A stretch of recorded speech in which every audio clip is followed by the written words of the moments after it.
अस्सलाम वालेकुम दोस्तों सोन अजुक topic understanding quadrilaterals chapter number 3 chapter number 3 नाव अंडरस्टैंडिंग क्वाड्रिलेटरल्स तो अंडरस्टैंडिंग क्वाड्रिलेटरल्स अम पर्न खतर कह पॉइंट्स मद्नजर तमो मज पॉइंट्स मे डिफाइन कर गोडनुक यथ वन करो अत मज कह पॉइंट्स यम पता आसन वरिया जरूरी गोडनुक हसा करो तो करो क्या गो any shape में क्या definition लिखूँ any shape or figure drawn in a plane having a bend or turns in it is called a करो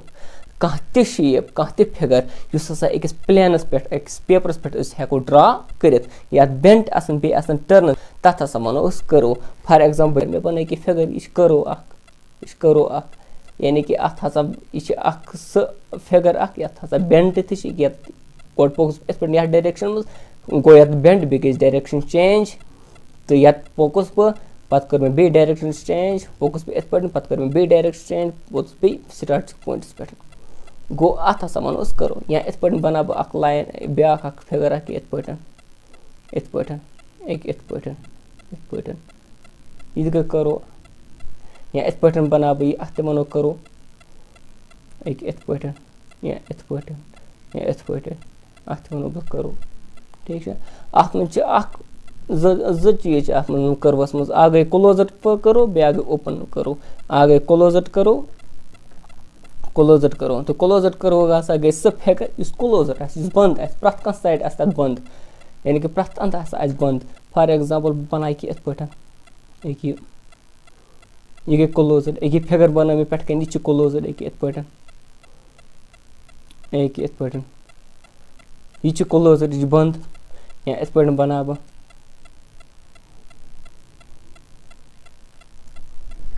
यह क्लोजर करो अख ब्या गई ओपन करो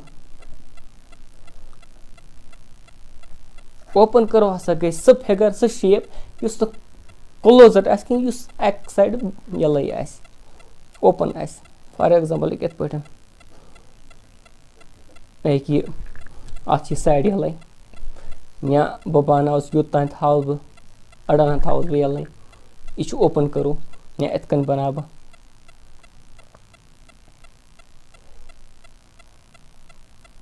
ये गई ओपन करो अख या इत पे बना बह फिगर अख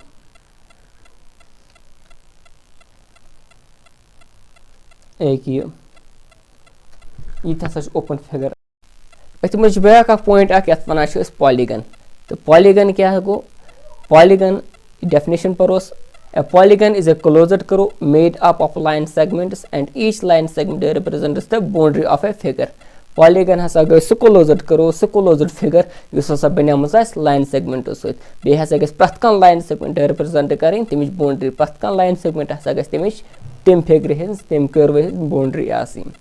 एग्जांपल मे अख figure बनमित अत यह line segment सत बनेमज यानी कि यह प्रत कह अगर तुझो हर अंद हसा अत लाइन सेगमेंट बे प्रत कह लाइन सेगमेंट अमिच बाउंड्री अगर ये अंद वो यह लाइन सेगमेंट हसा अमिच बाउंड्री यह लाइन सेगमेंट ये अंद बाउंड्री यह फिगर हेर में अंद बाउंड्री अत ये अंद बाउंड्री लाइन सेगमेंट गो प्रत कह लाइन सेगमेंट हसा यह लाइन सेगमेंट बनेमज फिगर तो प्रत कह लाइन सेगमेंट हसा अमिच बाउंड्री ते रिप्रेजेंट कर इथे कन बनो मे ब्या पॉलीगन यह पॉलीगन यह फिगर यह पॉलीगन क्या अत वो अत प्रत कह लाइन सेगमेंट यानी कि यह लाइन सेगमेंटो सत बने अगर बे वो प्रत कह लाइन सेगमेंट हसा रिप्रेजेंट कर अमिच बाउंड्री ते अगर ये साइड वो लाइन सेगमेंट ये अंद बाउंड्री यह लाइन सेगमेंट ये अंद बाउंड्री हु लाइन सेगमेंट ये अंद बाउंड्री यह लाइन सेगमेंट ये हेर में अंद बाउंड्री यह लाइन सेगमेंट ये अंद बाउंड्री गो प्रत कह लाइन सेगमेंट हसा अमिच रिप्रेजेंट कर अमिच बाउंड्री इथे कन हसा ब्या फिगर अख बनमज यह लाइन सेगमेंट सत बनेमज कहें यानी कि प्रत यानी कि क्लोजर करो यह क्लोजर फिगर गई क्लोजर सिर्फ लाइन सेगमेंट सत यह अक लाइन सेगमेंट मगर क्लोज लाइन सेगमेंटो सत कह बे यह करो यह हसा अत यह गोल यह राउंड गसन कह यानी कि सह गई क्लोजर टोटल फिगर गई क्लोजर लाइन सेगमेंटो सत लाइन सेगमेंट सत क्लोजर कहें लिहाजा ये वनो पॉलीगन कहें ते इथे कन हसा ब्या फिगर ये छिन क्लोजर पॉलीगन या ये छिन क्लोजर लाइन सेगमेंटो सत किन क्लोजर छ इन लाइक लाइन सेगमेंटो सत क्लोजर गमस किन हेरमे अंद अगर वुचो ये थोड़ा बहुत क्या ये राउंड शेप या पर राउंड शेप लिहाजा ये वनो न पॉलीगन किन ब्याक अक फिगर वन बो ये बनोमस ये फिगर मगर ये पॉलीगन किन क्या पॉलीगन यह हसा लाइन सेगमेंट सह बनेमस लेकिन मे क्या वोनमुत प्रथ कह लाइन सेगमेंट हसा रिप्रेजेंट कर अमिच बाउंड्री अगर वुच बह यह लाइन सेगमेंट यह अंदच बाउंड्री यह अंदच बाउंड्री यह लाइन सेगमेंट हसा यह लाइन सेगमेंट यह बाउंड्री किन क्या लाइन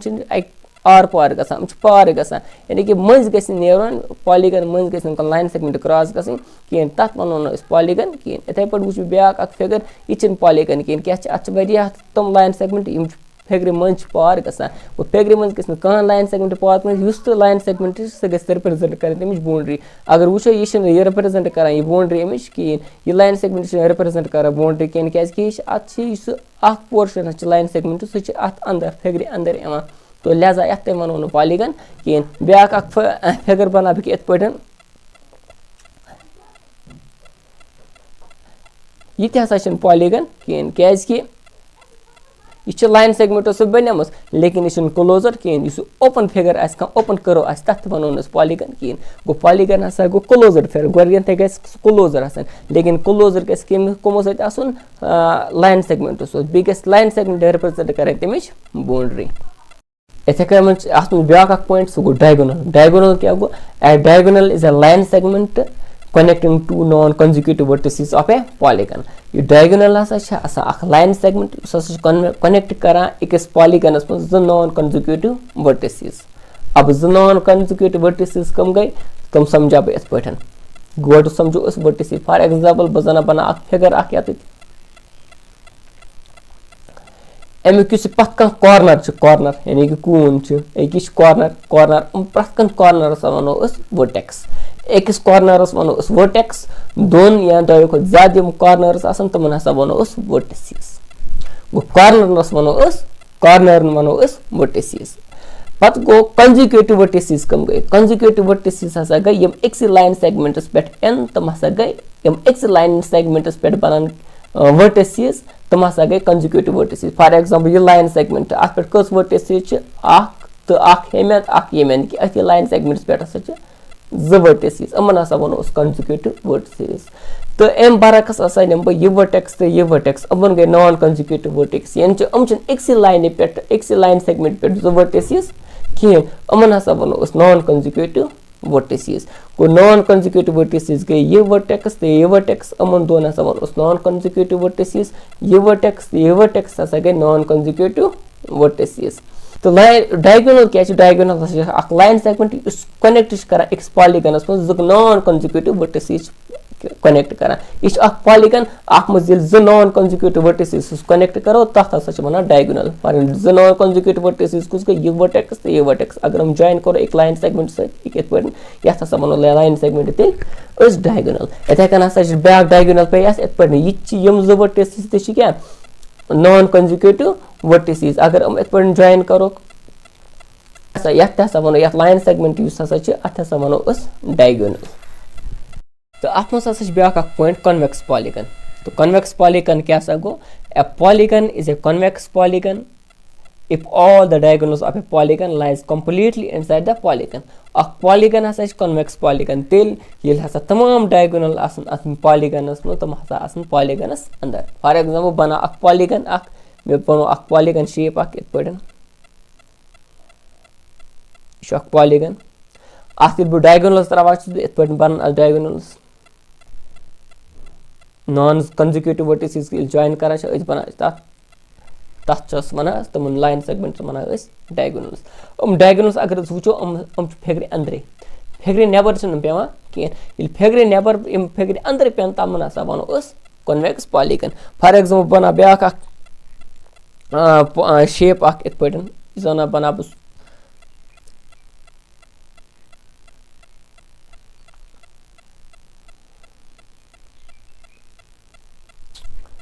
बनो ब्या इच पॉलीगन प्रथ कह साइड अत लाइन सेगमेंट बे प्रथ कह लाइन सेगमेंट मिच बाउंड्री यह गो पॉलीगन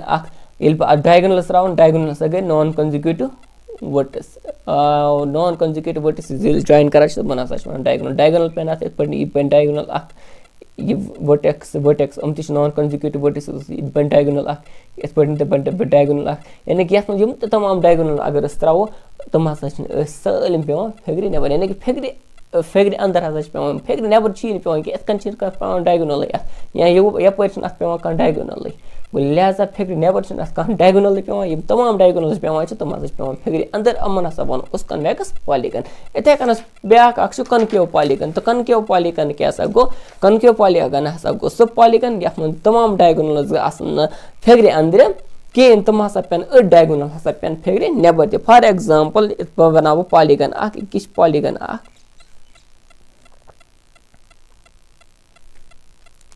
इस पॉलीगन अख इस पॉलीगन अख इस क्लोजर प्रथ का साइड अथ क्लोजर इस ओपन केन तो अथ हसा वनो इस पॉलीगन मगर ये वनो न कन्वेक्स अथ वनो न कन्वेक्स पॉलीगन केन अथ वनो कनकेव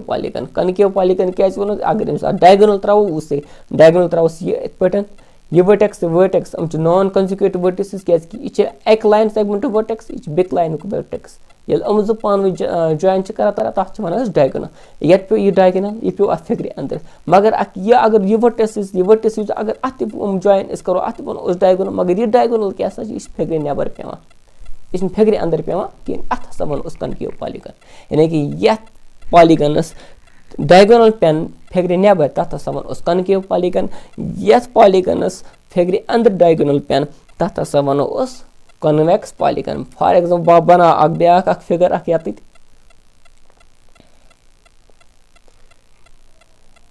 इस पटन अगर अब डायगोनल त्रावान छुस फॉर गोडनुक डायगोनल पे कि इस पटन ते ब्याक डायगोनल इस पटन ते ब्याक डायगोनल इस पटन ते ब्याक डायगोनल हम डायगोनल हसा सेलम फेगरी अंदर पेवन मगर अख डायगोनल हसा सु इस पटन ते पेवन युस ये डायगोनल छी इस फेगरी नेबर पेवन अथ हसा वनो उस कनकेव पॉलीगन को अथ हसा अख डायगोनल फेगरी नेबर पेवन अथ हसा वनो उस कनकेव पॉलीगन अत मस हसा ब्याक अख point S regular polygon definition परोस a regular polygon is a polygon whose all sides and all angles are equal regular polygon हसा को सु पॉलीगन यस में तमाम साइड्स या तमाम एंगल्स इक्वल बराबर आसन फॉर एग्जांपल बजना बना पॉलीगन अख इत पटन इक्विलेटरल ट्रायंगल एस पाई इक्विलेटरल ट्रायंगल 7th में परमत एस इक्विलेटरल ट्रायंगल हसा गस ट्रायंगल यस हसा प्रथ का साइड प्रथ का एंगल चासा बराबर एंगल का चासा आप बराबर एंगल हसा 60 डिग्री हसा प्रथ का एंगल 60 डिग्री वो मेजरमेंट है केति असित का 3 सेंटीमीटर प्रथ का साइड असित 4 सेंटीमीटर ते 5 सेंटीमीटर ते कोई अथास प्रथ का साइड बराबर वो रेगुलर पॉलीगन हसा गो सु पॉलीगन युस हसा क्या यस हसा प्रथ का साइड प्रथ का एंगल आस बराबर एक बमे बनो a polygon a triangle each polygon बिच रेगुलर ते मगर ये रेगुलर क्या है अ प्रथ का साइड प्रथ का एंगल बराबर बना ब्याक अ पॉलीगन कित पटन 4 से 3 साइड वोल ट्रायंगल 4 साइड वोल क्या बनाबो 4 साइड वोल बनाबो स्क्वायर हसा वो रेगुलर पॉलीगन उसे आज प्रथ का साइड के बराबर की साइड ये साइड ऐसा बराबर स्क्वायर चस पाई स्क्वायर हसा गस फिगर यथा सा प्रथ का साइड ऐसा बराबर बीच प्रथ का एंगल ते बराबर आसा आज पाई से प्रथ का एंगल आसा 90 डिग्री आसा वही तसा गो रेगुलर पॉलीगन बीच गणत है पॉलीगन इच क्लोजर फिगर बीच प्रथ का साइड अथ लाइन सेगमेंट बीच अथ मन क्या ये क्या रेगुलर ते रेगुलर हसा ए मुझे प्रथ का साइड ते बराबर प्रथ का एंगल ते बराबर 4 साइड वो तो वो रेगुलर पॉलीगन सु कुछ इक्विलेटरल ट्रायंगल यथ मनोस इक्विलेटरल ट्रायंगल यथ मनोस स्क्वायर 4 साइड वोल पॉलीगन हसा रेगुलर पॉलीगन कुस आसा स्क्वायर आसा बनम ब्याक ऐसे कन 5 साइड्स वोल हना पेंटागन क्या छना 5 साइड्स वोल अथ हसा प्रथ का साइड आसा बराबर बे हसा प्रथ का एंगल आसा अथ 8 डिग्री अगसा यथ हसा मनोस रेगुलर पेंटागन रेगुलर अथ मनोस रेगुलर पेंटागन ये हसा रेगुलर पॉलीगन हसा गो सो पॉलीगन यथ प्रथ का साइड प्रथ का एंगल आस बराबर तो यथ प्रथ का साइड या प्रथ का एंगल आसि बराबर कहीं तथ हसा वनो क्या इरेगुलर पॉलीगन इथे पे बना ये ट्रायंगल जना बन त्रे साइड बोल दो जना बना पॉलीगन के पे यो राइट ट्रायंगल छ पाई ऐसा तथ में 90 डिग्री आसा बाकी क्या आसा 45 डिग्री अगर साइड बराबर तो थो ये साइड जना आज बराबर को मगर एंगल छ बराबर कहीं क्या एंगल 90 डिग्री बाकी जो 45 डिग्री वो यह वो इरेगुलर पॉलीगन अच्छा प्रथ का एंगल बराबर कहीं बनम इथे कन स्क्वायर नियम स्क्वायर रेगुलर बनम इन जाए ब्या पॉलीगन इस रेक्टेंगल रेक्टेंगल्स में प्रथ का एंगल बराबर सो गो 90 डिग्री एंगल आसा चूशवे एंगल आसा 90 डिग्री आसा अलबत्ता प्रथ का साइड आसा बराबर कि आसमें सिर्फ अपोजिट साइड आसा बराबर ये साइड बराबर ये साइड आसा आसमें बराबर वो ये साइड आसा आसमें बराबर कि प्रथ का साइड आसा बराबर कि वो रेगुलर सो आसा गो तथ इरेगुलर पॉलीगन आसमें प्रथ का साइड या प्रथ का एंगल आसमें बराबर अगर एंगल आस बराबर साइड आसमें बराबर कि सो गो इरेगुलर पॉलीगन चाहे साइड आसन बराबर एंगल आसमें बराबर कि सो गो इरेगुलर पॉलीगन इथे कन हसा बना ब्या फिगर है इत पे